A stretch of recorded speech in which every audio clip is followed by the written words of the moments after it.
Coming up tonight on VCU Insight. I'm Alex Johnson, and coming up I'll tell you about the scary heroin epidemic that's happening right here in Richmond. I'm John Hood, and coming up find out how trash like this is ruining Richmond's waterways. I'm Peyton Hannon, and I'll take you inside greener pastures where a collaboration between horses and criminal offenders is gaining national attention. All this and more. VCU Insight starts right now. From the Richard T. Robertson School of Media and Culture at Virginia Commonwealth University, named Best Student Newscast in the Mid-Atlantic, this is VCU Insight. Good evening and welcome to VCU Insight. I'm Alexandra Sosick. And I'm Heba Ahmad. Thanks for joining us. Over 1,000 lives were lost from fatal opioid overdoses in 2016, according to the Virginia Health Department. Legislators and rehab counselors are taking action and making sure people get help before they land behind bars. Alex Johnson is live in the newsroom and has more on this epidemic. That's right, Alexandra. In Virginia, 3 people die every day from an opioid overdose. It's why the Virginia Department of Health and Governor Terry McAuliffe have declared Virginia in a state of emergency. You know, I was arrested 12 times by the time I was 23 years old. Clean for 35 years now, John Shinholster turned his addiction into motivation and is now the director of the McShin Recovery Foundation here in Richmond. But he says he had the opportunity to do so because society saw drug addicts as disabled and not criminals. Addiction is a mental illness, and the worst thing our community could do, they did. They demonized it, and they bureaucratized the tax dollars that were needed to help combat addiction. The state of Virginia says they expect to see over 1,000 opioid overdoses in 2017. Just last year in the city of Richmond alone, there were 388 overdoses, 45 of them fatal. All they know is stress, pressure, anger, shame, guilt, hate, degradation. They can't get to the other side because their systems aren't designed to get them to the other side. But Richmond police are hoping to improve the system, now going heavily after drug dealers and creating the Virginia Recovery Foundation, giving addicts a second chance. Anytime anybody overdoses, we ask them, the police do you want help? If they say yes, then volunteers come out and get them placed into a recovery facility. We don't want to arrest addicts. We would rather see them get help. I learned in Henrico County that when bad things happen to good people, they grieve and they suffer, and then they resolve not to let it happen to somebody else. Henrico County recently hosted a community summit on the heroin and opioid problem that has been plaguing the nation. FBI Director and Henrico native James Comey was the keynote speaker and was accompanied by DEA Administrator Chuck Rosenberg. Not mince words, scares the hell out of me, because if fentanyl is up to 50 times more potent than heroin, carfentanil is up to 100 times more potent than fentanyl. The summit was followed by a panel featuring representatives from law enforcement, public health, and abuse prevention. The Fourth Circuit Court of Appeals will decide whether or not Gavin Grimm will be able to use the boys' bathroom at his Gloucester County High School. This comes after the Trump administration changed the law regarding transgender rights in public schools. Gavin could graduate high school before the court makes a decision, but Gail Dady, Grimm's attorney from the ACLU of Virginia, says anyone can get involved. And not just at the federal level. This is also something that can be addressed at the local level with local school boards and at the state level to have state level laws passed that protect students from discrimination, including LGBTQ students. Gavin's attorneys have asked the court to decide on his case before his June 10th graduation. Does the name Navient ring a bell? If not, they might be affecting you more than you know. The largest student loan repayment agency is being sued by the U.S. government for illegally driving up the costs for customers.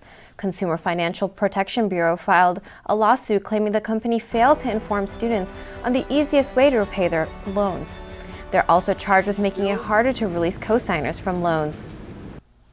Navient handles over $300 billion of loans, which means 1 in 4 former college students could be affected. Are you a university teacher or Capitol Police officer? If you are, you're in luck. The General Assembly approved a new $107 billion 2-year budget last month. The deal includes $1.75 million to raise salaries for Capitol Police and a 2% raise to university faculty. This comes after last year's cancellation of a 3% pay raise for state employees due to a revenue shortfall. This budget will also invest in mental health services and protect education funding. An island is forming in the center of Forest Hill Park Pond, but it's not what you think it is. Insight's John Hood has more on the story. An island made out of cans and empty bottles has found its way to the lake at Forest Hill Park, leaving an unappealing sight for residents in the area. But the trash isn't coming from park visitors. RVA Clean Sweep's Amy Robbins says the trash is coming from more than 3 miles away. Forest Hill Park is fed by a creek called Reedy Creek. It starts up at Midlothian Turnpike.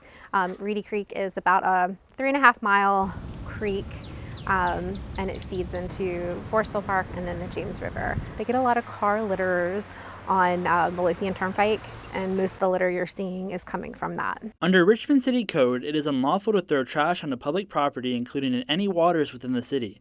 The issue is that it is hard to crack down on littering, with only 10 reports to Richmond police last year.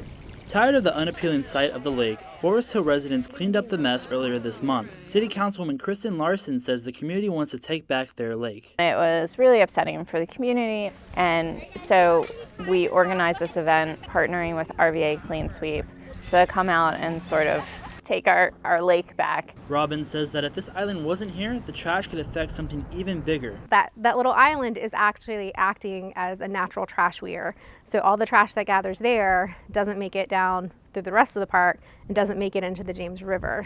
Thanks to organizations such as RVA Clean Sweep, the trash island that was behind me is now gone. But there still is trash found around the park, and RVA Clean Sweep advises that if you find the trash, pick it up and throw it away. For VCU Insight, I'm John Hood. For more information on volunteer opportunities to clean up Richmond's waterways, visit rvacleansweep.org. The VCU men's basketball team has made their 7th straight appearance in the NCAA tournament, despite falling short in the A10 tournament. Insight's very own Alex Johnson sat down with Coach Will Wade to talk about the program's future. Alex? Thanks, guys. I'm here with the VCU men's basketball head coach, Will Wade. And Will, thanks so much for being here with us today. Thank you for having me. So it's March. It's one of the most exciting months in college basketball. Regular season's over. It's tournament time. Are there any nerves? There's no nerves because you've prepared all year. I think if you're not prepared, I think then you're nervous. But I think when you've put the time in, you've put the work in, our guys have been working hard all summer, all preseason long, in the fall, and then obviously as we've gotten into our season, I think we've worked hard and we've grown as a team. We're a lot better team now than we were in November, which is what you want to be. And so I think with our preparation and how hard we work, I don't think we're nervous. I think we're excited about the opportunity ahead of us, and that starts this week with the conference tournament.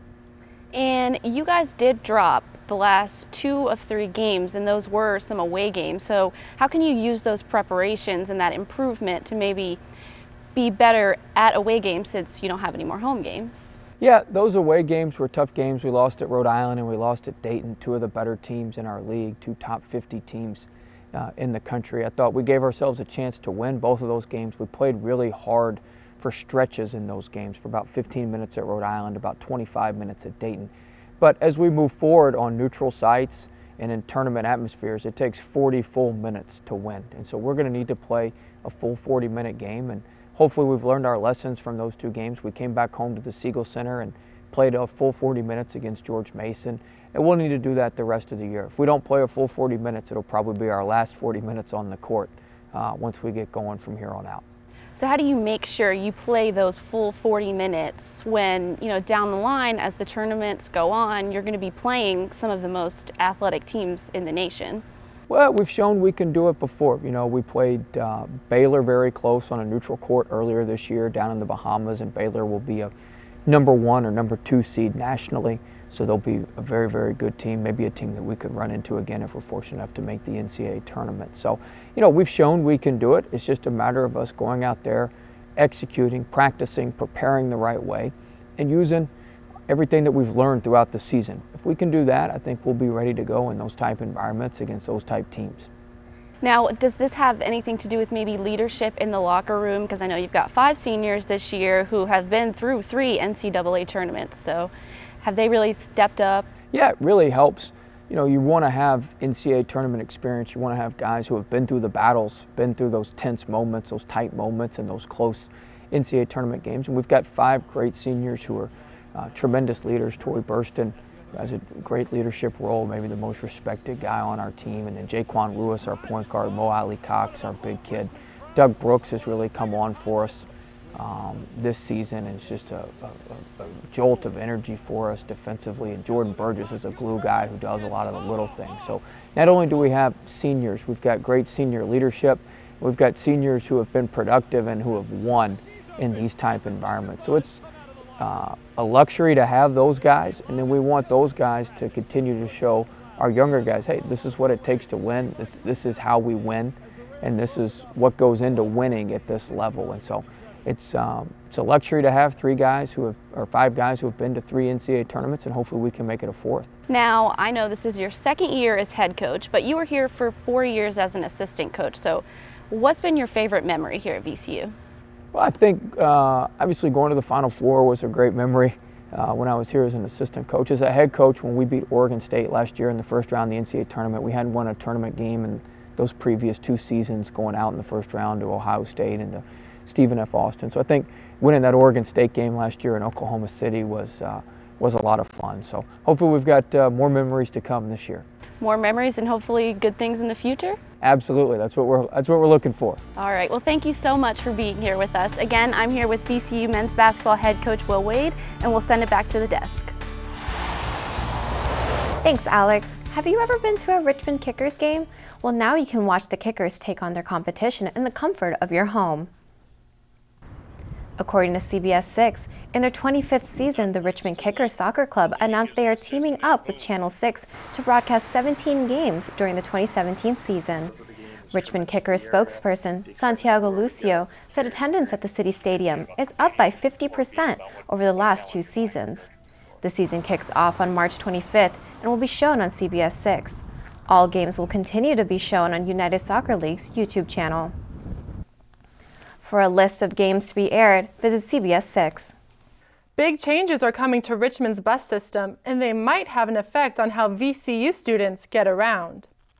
Richmond City Council member Parker Agelesto announced at a meeting that VCU and GRTC may be joining forces again.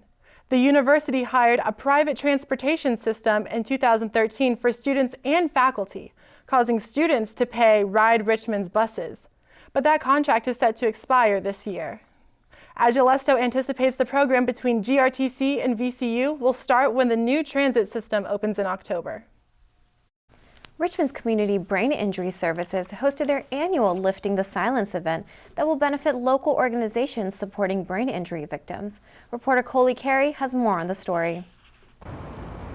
I'm here at the John Marshall Hotel, where the Community Brain Injury Services is holding their annual Lifting the Silence event to help benefit brain injury survivors. Lori Dow was diagnosed with traumatic brain injury about 11 years ago. Suffering from a condition commonly referred to as the silent epidemic, Dow qualified for long-term disability. Dow's disability will expire within the coming months, taking away over 80% of her income. At this point, I will be probably homeless by July. With assistance from Community Brain Injury Services, Dow and other survivors are able to receive funding for housing, transportation, and health care. According to the organization, over 95% of those served live at or below poverty level. Crystal Lloyd, a case manager for CBIS, works with survivors on an individual basis to help provide the resources they need during times of crisis.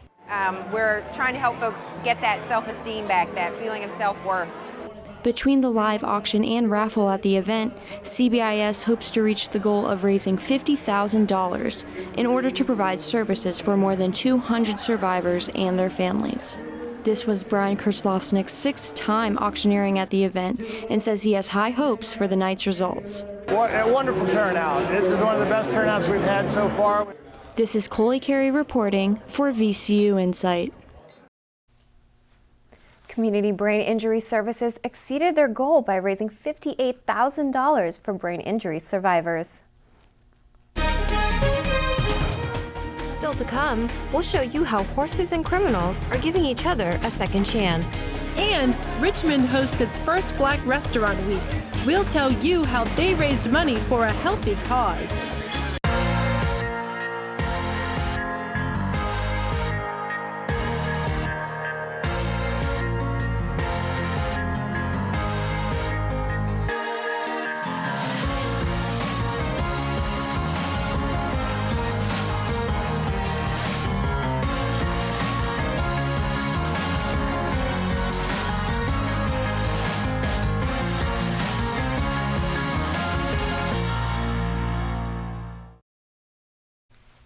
A VCU student is using her dad's recent death to teach people about the dangers of drinking and driving. Insight's Kaylin Miller-Keys is in the studio with a pageant competitor who founded Daughters Against Drunk Driving. Kaylin? Thanks, Alexandra. I'm here with Destiny Huffman Jefferson, the founder of Daughters Against Drunk Driving and the recent winner of Miss Virginia International Junior Miss. Destiny, thanks for joining us and congratulations. Thank you so much. Thanks for having me. Of course. So your dad passed away only 2.5 months ago, and you've already created this amazing organization program. But how are you doing, and how is your family doing overall? It's hard to say. You know, every day is different. Sometimes every hour is different. But we all know that he would want us to just keep going and keep doing our best. And so we just try to live that out. Absolutely. Can you talk to me about how the tragedy of your dad's death led you to create Daughters Against Drunk Driving? Sure. So I've always had a platform for mental health awareness, and it was very near and dear to my heart. But once this happened, just being the demographic that I am, a college student, and having lost my dad to a tragedy like that, I felt like it was so important to get out there and to spread awareness and work with Moms Against Drunk Driving for better legislation and improving technologies that could possibly minimize the drunk driving. How do they differ, Daughters Against Drunk Driving and Moms Against Drunk Driving, or how are they similar? Well, it's not really a difference. It's just more of a break-off, like sister organization that is more personal to me. So I do everything that I do goes towards them. So we had bracelets made for my dad, and we've started taking donations for those, and all the donations go to Moms Against Drunk Driving. So Daughters Against Drunk Driving is just my personal platform because that's what I connect with. Right. Can you tell me about what you've done so far or what you plan to do with this program? Sure. So competing at Virginia International Junior Miss was my first pageant competing since my dad died. So that was really important for me, and I got the opportunity to share my story and spread awareness there. But coming up April 8th in Richmond, we do have the Moms Against Drunk Driving Walk Like Mad. So that is happening, and I've signed up for that, and I have a team, so we've started raising money. I think we have almost $700 raised, so it should be a really good time. Great. And what's your goal overall with Daughters Against Drunk Driving? I really think just, telling my dad's story and letting people know one drink is one too many to get behind the wheel, because you never know what could happen. It's just not an okay thing to do, and you really need to think about yourself and the safety of others when you're making those types of decisions. Great. Well, thank you so much for joining us, Destiny. I've been speaking with Destiny Huffman Jefferson, the founder of DAD, Daughters Against Drunk Driving, and the recent winner of Miss Virginia International Junior Miss. Let's send it back to the desk. Governor Terry McAuliffe announced that Virginia's reincarceration rate is the lowest in the country at 23.4% in December of 2016. The Virginia Department of Motor Vehicles has a helping hand in that. The DMV started to use their portable ID processing program, DMV Connect, in Virginia correctional facilities in May 2012. Since that time, almost 20,000 IDs have been issued to inmates. After release, inmates need state IDs to secure housing, employment, and bank accounts, which are essential to succeed. Governor McAuliffe credits reentry programs like DMVs for a lower number arrests after release. Getting state IDs isn't the only way that nearly 30,000 inmates in Virginia are receiving help before release. Our very own Peyton Hannon shows us how unique programs is helping prisoners. Peyton? And that's right. Horses and prisoners may seem like an unlikely pair, but the Department of Corrections and the Thoroughbred Retirement Foundation have forged a bond helping prisoners learn and grow for success after release. Doing this has been the best thing that happened to me since I've been incarcerated. Sergio Victorious says prison can make you think everyone is bad, but the Second Chance program here at Greener Pastures is changing that for him. Come to find out, everybody's not like that. It's a lot of all right people here as well. There you go. Good boy, that's my home. Victoria didn't know anything about horses prior to coming here, but hopes he can take what he's learned back home. I figured it's something I can learn and use the bond with my kids and my wife, when I came back. Covert Action is only one of 27 horses here at Greener Pastures, some of which may have been slaughtered or even abused if they didn't end up here. But it's all a part of their slogan, horses helping people and people helping horses. This is probably one of the best horse jobs I've ever had the experience of being a part of. Laura Swihart, program manager, attributes the success they have with the offenders after release to a secondary program called Thinking for Change. So it's a combination of the therapy of the horses and then the cognitive behavior change that happens with the men. Ronald Dillon agrees. He says he became withdrawn from others, but his connection with the horses is helping him change. You're leading the horse down, it just makes you feel like you're at home, on a country road somewhere. It makes me feel special, and I make her feel special when I'm grooming her, and we just got a good connection. The men tell me that the generous people who volunteer their time to the program have made them realize there are genuine people out there. If you'd like to donate or volunteer, visit jamesriverhorses.org for more information. For VCU Insight, I'm Peyton Hannon. Thanks, Peyton. A Richmond Medical Dispatch Center is setting and breaking world records with its service. The Richmond Ambulance Authority earned its reaccreditation as an emergency dispatch center of excellence this past month. The RAA is the only second ambulance service in the world to attain accreditation 6 times and the first in the U.S. Danny Garrison, the Director of Communications for RAA, says this shows their dedication to the city of Richmond. It reinforces our dedication to not only our job, but to the citizens of the city of Richmond in providing that, we're that first point of medical call taking and medical patient care. For more information on Richmond Ambulance Authority, visit raaems.org. The 2017 Richmond International Film Festival concluded last week and featured more than 150 films over 35 countries. This year's lineup was different from previous years, with the addition of more than 50 performing bands, including Trap Music Orchestra, who took home the Grand Jury Award for music. Other winners include Tales of Mexico, who took home the Grand Jury Prize for Best Feature Film, along with Limbo for the Best Short Film. To see winners for the festival, visit rvafilmfestival.com. You might see more film sets pop up around the state. The General Assembly passed a tax credit bill for motion picture production that will extend the credit for 3 more years.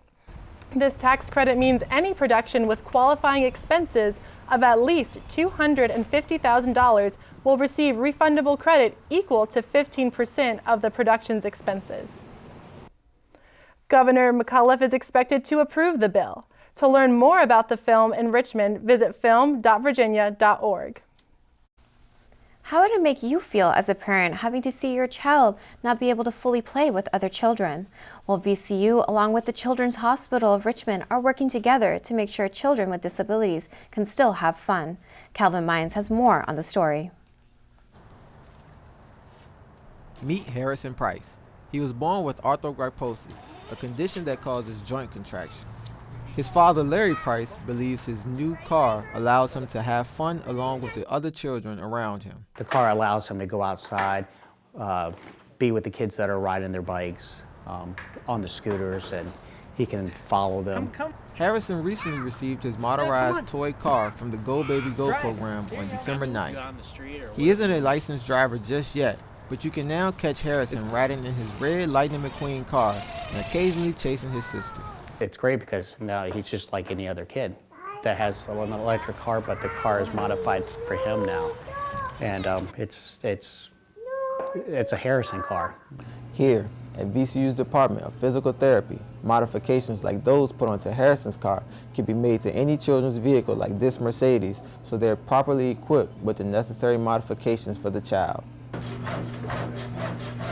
Dr. Peter Pitko, assistant chair in the Department of Physical Therapy at VCU, says he gets the thrill of seeing the child receive their car. They're excited. When we do the giveaway or the child's given one in a clinic, they usually get very excited about it. Their reaction to movement that they're controlling is pretty remarkable. For VCU Insight, I'm Kelvin Mines. Dr. Pitko says families can purchase the toy cars from Toys R Us to be modified. February was Black History Month, and this week marked the first ever Richmond Black Restaurant Week. Over 20 minority-owned restaurants came together to raise money for the Richmond community. Nora Deer has more.